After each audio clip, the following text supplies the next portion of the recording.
पश्चिम बङ्गालका राज्यपाल जगदीप धनखडलाई केन्द्रको सत्तारूढ भारतीय जनता पार्टी नेतृत्वाधीन एनडीए गठबन्धनले भारतको अघिल्लो उपराष्ट्रपति पदका लागि उम्मेदवार घोषित गरेको छ। शनिबार नयाँ दिल्लीमा भारतीय जनता पार्टीका अध्यक्ष जेपी नड्डाले यस कुराको घोषणा गरे।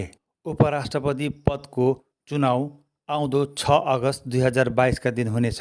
उल्लेखनीय छ, वर्तमान उपराष्ट्रपति एम वेंकैया नायडूको कार्यकाल आउँदो 10 अगस्त 2022 का दिन समाप्त हुनेछ। पार्लियामेंट्री बोर्ड का जो मुख्य विषय आज था संसदीय बोर्ड का, वो विषय था कि उपराष्ट्रपति पद के लिए भारतीय जनता पार्टी और एनडीए का कैंडिडेट का चयन प्रक्रिया। तो इस चयन प्रक्रिया के लिए हम सब लोग बैठे थे। आदरणीय प्रधानमंत्री जी की उपस्थिति में सभी बातों की चर्चा हुई। कई नाम हमारे पास आए जिन पर चर्चा हुई, बड़ी वृहद चर्चा हुई। सभी दृष्टि से चर्चा में समाज की दृष्टि से, देश की आवश्यकता, बाकी सारी चीज़ों को देख करके सभी नामों पर बड़ा गौर किया गया।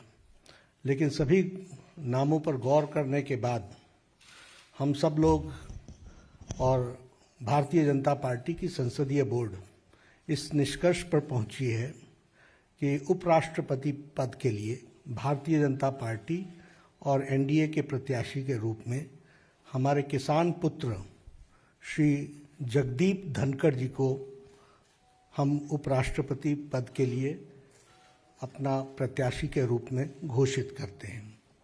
हम सब लोग जानते हैं कि जगदीप धनखड़ जी, श्री जगदीप धनखड़ जी, ये वेस्ट बंगाल के अभी गवर्नर हैं और लगभग 3 दशक तक सार्वजनिक जीवन में इन्होंने काम किया है। धनखड़ जी एक साधारण परिवार से, किसान पुत्र, एग्रेरियन परिवार से, किसान की भूमि से आते हुए अपने जीवन में सामाजिक और आर्थिक बाधाओं को पार करते हुए उन्होंने अपने जीवन में उच्च लक्ष्य को प्राप्त करने में और सामाजिक जीवन के रूप में देश की सेवा करने में कोई कसर नहीं छोड़ी है। जैसा मैंने बताया कि वो एक किसान परिवार को बिलोंग करते हैं और उनका लालन पालन झुंझुनू के एक डिस्ट्रिक्ट के गांव में वहाँ हुआ और गांव के स्कूल से पढ़ाई करते हुए उन्होंने सैनिक स्कूल चित्तौड़गढ़ से अपनी शिक्षा ली। बाद में वो राजस्थान यूनिवर्सिटी में फिज़िक्स की उन्होंने पढ़ाई की और साथ में एलएलबी किया। वह फर्स्ट जनरेशन के प्रोफेशनल हैं, यानी वकालत के रूप में वो फर्स्ट जनरेशन में वकील बने और बहुत ही कम समय में उन्होंने अपने आप को राजस्थान हाई कोर्ट में एक सक्षम वकील, एक प्रसिद्ध वकील के रूप में स्थापित किया और साथ ही साथ सुप्रीम कोर्ट में भी उन्होंने अपना नाम एक वकील के रूप में स्थापित किया। So he is a first generation lawyer, first generation professional. और सार्वजनिक जीवन में आने से पहले वो एक प्रतिष्ठित वकील के रूप में उन्होंने अपने आप को स्थापित किया। वो सुप्रीम कोर्ट में वकील थे जब उन्होंने पहली बार लोकसभा 1989 में झुंझुनू से चुनाव लड़ा और वहाँ से वो विजय हासिल की और बाद में वो 1990 से लेकर के 1993 तक वह parliamentary affairs, minister of state for parliamentary affairs के मंत्री रहे और बाद में वो राजस्थान के किशनगढ़ कंस्टिट्यूएंसी अजमेर डिस्ट्रिक्ट से विधानसभा के भी सदस्य रहे और उनका एक लंबा एडमिनिस्ट्रेटिव एक्सपीरियंस रहा है।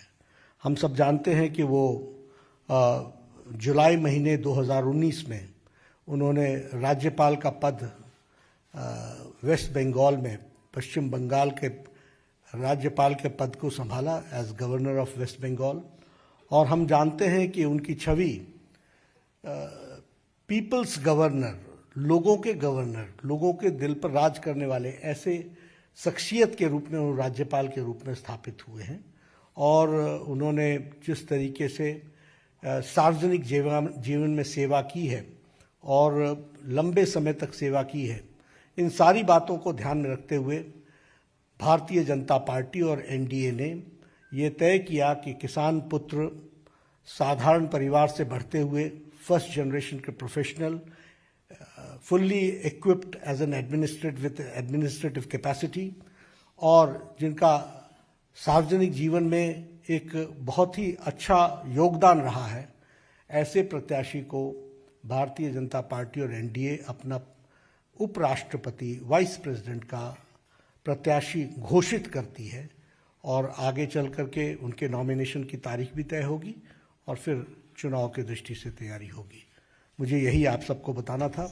श्री जगदीप धनखड़ हमारे एनडीए के प्रत्याशी हैं। बहुत बहुत धन्यवाद।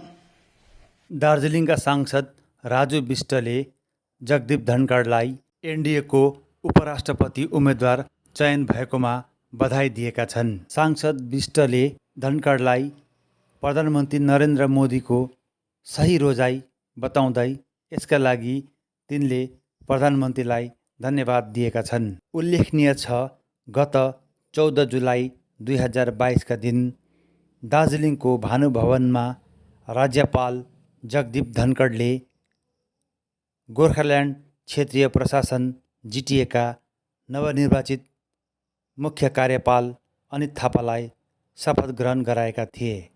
पश्चिम बङ्गालका राज्यपालको रूपमा सम्भवतः यो नै तिनको अन्तिम सरकारी कार्यक्रम हुनेछ।